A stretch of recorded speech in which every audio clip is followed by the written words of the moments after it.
अपने ही दल में अपने साथी को, अपने प्रदेश के अध्यक्ष को इस तरह के आभूषणों से विभूषित करना, नकारा, निकम्मा, ये सब उन्हीं को शोभा देता है। पूर्व मुख्यमंत्री जी यहाँ खड़े होकर के चर्चा कर रहे थे, तो वो प्रश्न कर रहे थे कि 12 साल में सांसद ने क्या काम किया, वो उनको दिख नहीं रहा है। हालांकि जिनको अपनी पार्टी के नेताओं के काम भी नहीं दिखते, उनको वो नाकारा लगते हैं, निकम्मे लगते हैं, उस पर मुझे टिप्पणी करने की आवश्यकता नहीं थी। अब जब वो हवाई जहाज से आएंगे तभी एयरपोर्ट आ जाएगा, ये उनको दिखेगा सांसद ने कितना काम किया, ये उनको नजर आ जाएगा, उनके लिए बड़ी चुनौती हो जाएगी। अब वहाँ सीमेंटेड एलिवेटेड रोड मिलेगी तो उनको शायद उसको लेकर के उनको धक्का लगेगा कि एक नई चीज देखने को मिलेगी। जो वो विधायक रहते हुए और 6 बार विधायक, 6 बार सांसद और मुख्यमंत्री 3 बार रहते हुए भी जो रोड नहीं ठीक कर पाए थे, वो रोड ठीक हो गई है। वो उनको जो है उनके लिए आश्चर्य का विषय बनेगा।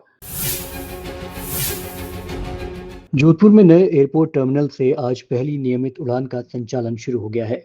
इस अवसर पर केंद्रीय संस्कृति एवं पर्यटन मंत्री गजेंद्र सिंह शेखावत ने यात्रियों का स्वागत किया।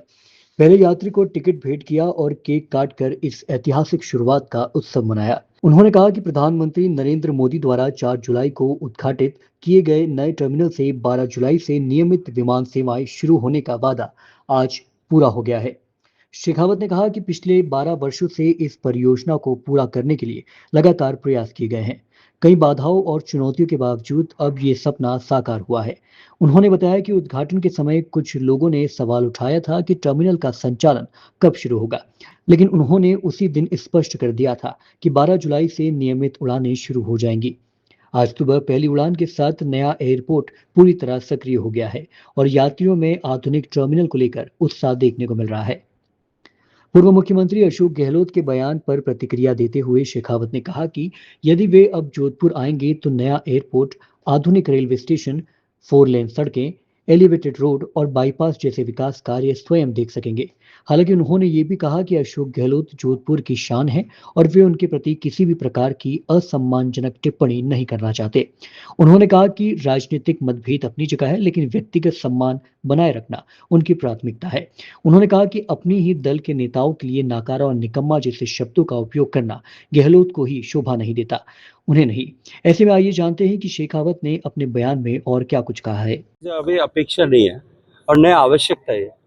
उल्टा मैं जोधपुर की जनता को धन्यवाद करता हूँ, उनका अभिनंदन करता हूँ, उनका आभार ज्ञापित करता हूँ कि मुझे उन्होंने ऐसा सेवा करने का अनुपम अवसर एक ऐसे कालखंड में दिया जब देश को बदलने के लिए, देश की व्यवस्थाओं को बदलने के लिए, देश के हालात को बदलने के लिए, देश को विकसित बनाने के लिए माननीय नरेंद्र मोदी जी के नेतृत्व में देश में एक बड़ा संपरिवर्तन का, ट्रांसफॉर्मेशन का महायज्ञ चल रहा है।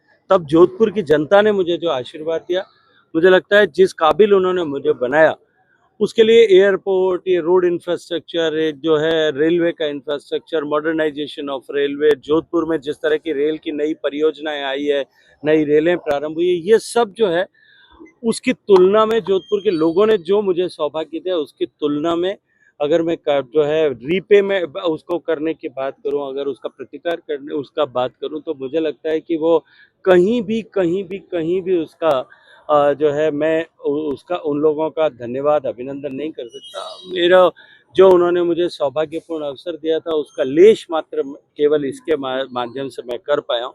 और भी अधिक हो, और भी अधिक कम कर पाए, इसके लिए हम सब लोग काम कर रहे हैं। सर, मेरा एक और सवाल है। अब उस दिन एविएशन मिनिस्टर यहाँ आए थे, उन्होंने कहा था कि वो अगला पड़ाव होगा। अभी पहले पड़ाव में यहाँ नंबर ऑफ फ्लाइट्स बढ़े, कनेक्टिविटी बढ़े, लेकिन इस एयरपोर्ट को हमने इस तरह से डिज़ाइन किया है कि मिनिमम इन्वेजन से थोड़ा सा परिवर्तन करके जिस दिन आवश्यकता होगी, डिमांड होगी, एयर कैरियर उसके लिए काम करने के लिए तैयार होगा, तब निश्चित रूप से बहुत छोटे से इन्वेजन से हम इसको इंटरनेशनल एयरपोर्ट में, टर्मिनल में कन्वर्ट कर सकते हैं। क्या बता सकता है, मिर्ची बड़ा जो है चौधरी का मिर्ची बड़ा होगा, सूर्या की जो है वो समोसा होगा, और कचौरी होगी, प्याज की कचौरी, चतुर्भुज के गुलाब जामुन। जोधपुर की लंबी कथा है। आपने लगातार मेहनत की, कोशिश की, प्रधानमंत्री ने पिछले दिन को सौगात दी थी, आज आपने पहली फ्लाइट के तक यहाँ सब कुछ वेलकम करने के लिए पहुंचे। मुझे लगता है कि पिछले 12 साल से जिस विषय को लेकर के हम सब लोग प्रयासरत थे, अनेक तरह के उतार चढ़ाव, अनेक तरह की बाधाएं, अवरोध, लेकिन उसके बाद में आज वो यज्ञ पूर्णाहुति की ओर पर पहुंचा है। और आज जोधपुर के इस एयरपोर्ट से, जिसका माननीय प्रधानमंत्री जी के कर कमलों से 4 तारीख को उद्घाटन हुआ, जैसा हमने उस दिन लोगों के साथ में वादा किया था, कुछ लोग उस दिन भी अप्रीहेंड कर रहे थे कि आज उद्घाटन हो गया है, चालू कब होगा ये पता नहीं है। उस दिन भी हमने कहा था कि 12 तारीख से यहाँ पे रेगुलर सर्विसेज शुरू हो जाएंगे। और आज 12 तारीख को जब सूरज की पहली किरण बाहर निकली, उसके साथ ही जोधपुर एयरपोर्ट आबाद हो गया है। जोधपुर एयरपोर्ट पे आवागमन शुरू हो गया है, जोधपुर एयरपोर्ट पे परिचालन शुरू हो गया है।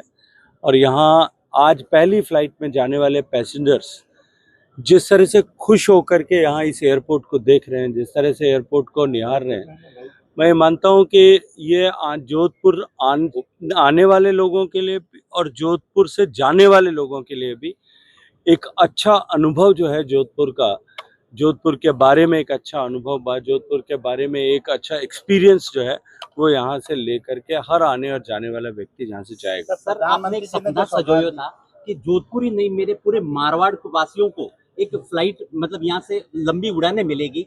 देखा जाए तो देखिए, जब मैं 2014 में सांसद बना था, उसकी तुलना में आज जोधपुर एयरपोर्ट पे आने जाने वाले यात्रियों की संख्या, माननीय प्रधानमंत्री जी के नेतृत्व में देश ने जिस तरह से परिवर्तन को देखा है, जिस तरह से भारत की इकोनॉमी ने ग्रो किया है, आज वो यात्रियों की संख्या 10 गुना से ज़्यादा बढ़ गई है।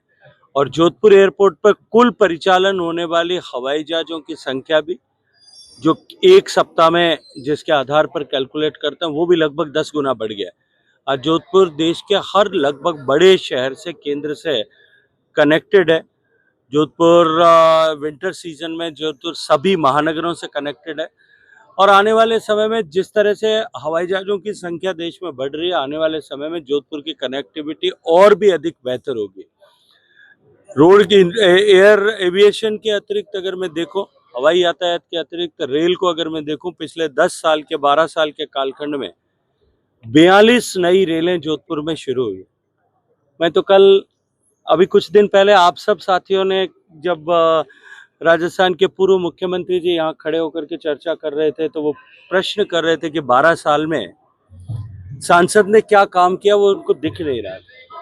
हालांकि जिनको अपनी पार्टी के नेताओं के काम भी नहीं दिखते, उनको वो नाकारा लगते हैं, निकम्मे लगते हैं, उस पर मुझे टिप्पणी करने की आवश्यकता नहीं थी। लेकिन कल जब मैं आज सुबह के इस कार्यक्रम पे यहाँ आने के बारे में मन में विचार कर रहा था, तो मेरे मन में आया कि अब कितनी बड़ी समस्या जो है माननीय मुख्यमंत्री जी, पूर्व मुख्यमंत्री जी अशोक गहलोत साहब के लिए हो गई है। अब जब वो हवाई जहाज से आएंगे तब ये एयरपोर्ट आ जाएगा, ये उनको दिखेगा सांसद ने कितना काम किया, ये उनको नजर आ जाएगा, उनके लिए बड़ी चुनौती हो जाएगी। जब वो वहां जोधपुर में रेल से बैठ करके आएंगे कभी कभी, तब उनको नया रेलवे स्टेशन दिखने लगेगा, वो भी उनके लिए एक संकट हो जाएगा। फिर अगर वो रोड पर आएंगे तो बर से लेकर के बिलाड़ा तक की सीमेंट की बनी हुई 4 लेन रोड, जो उनके समय में तो नहीं थी, जिसकी उन्होंने घोषणा की थी, भाई घोषणाओं में उनकी जो है महारत ही है, उन्होंने घोषणा की थी। सीपी जोशी जी जब रोड सरफेस ट्रांसपोर्ट मिनिस्टर थे, उनके साथ में खड़े होकर के कहा हम इस रोड को बनाएंगे, लेकिन बनी नहीं थी। वो अब बनी हुई उनको दिखेगी। अगर उन्होंने गलती से बनाड़ जहाज की तरफ से आएंगे तो उनके ही विधानसभा क्षेत्र में जो नांदेड़ी से लेकर, बनाड़ से लेकर के और मिलिट्री हॉस्पिटल का क्षेत्र जो है बरसात में डूबा हुआ मिलता था, अब वहाँ सीमेंटेड एलिवेटेड रोड मिलेगी, तो उनको शायद उसको लेकर के उनको धक्का लगेगा कि एक नई चीज देखने को मिलेगी। जो वो विधायक रहते हुए और 6 बार विधायक, 6 बार सांसद और मुख्यमंत्री 3 बार रहते हुए भी जो रोड नहीं ठीक कर पाए थे, वो रोड ठीक हो गई है। वो उनको जो है उनके लिए आश्चर्य का विषय बनेगा। अगर उस नहीं जाने के बजाय वो डांगियावास से घूम गए तो उनको बाईपास मिल जाएगा, फिर वो बाईपास भी सांसद के द्वारा बनाया गया। तो मुझे लगता है इतने सारे अवरोधों को पार करके जब वो आएंगे, तब उनके मन में जो ये भ्रम का पर्दा, राजनीति का आवरण पटा हुआ है, वो समाप्त हो जाएगा। मैं ऐसा नहीं कहता। जोधपुर, वो हमारे जोधपुर की शान है। जोधपुर के 3 बार जोधपुर का प्रतिनिधित्व करते हुए, सरदारपुरा का प्रतिनिधित्व करते हुए देश के प्रदेश के मुखिया रहे हैं, मुख्यमंत्री रहे हैं, देश की सरकार में 3 बार मंत्री रहे। इसलिए ऐसा मैं कहने का, मेरी जितनी उम्र है, राजनीतिक वय है, वो उनकी उससे भी ज्यादा है। इसलिए मैं ऐसा कहने की दृष्टता नहीं करता। न मुझे मेरे परिवार ने संस्कार दिए इस तरह के, न मेरे दल ने इस तरह के संस्कार दिए। अपने ही दल में अपने साथी को, अपने प्रदेश के अध्यक्ष को इस तरह के आभूषणों से विभूषित करना, नकारा, निकम्मा, ये सब उन्हीं को शोभा देता है।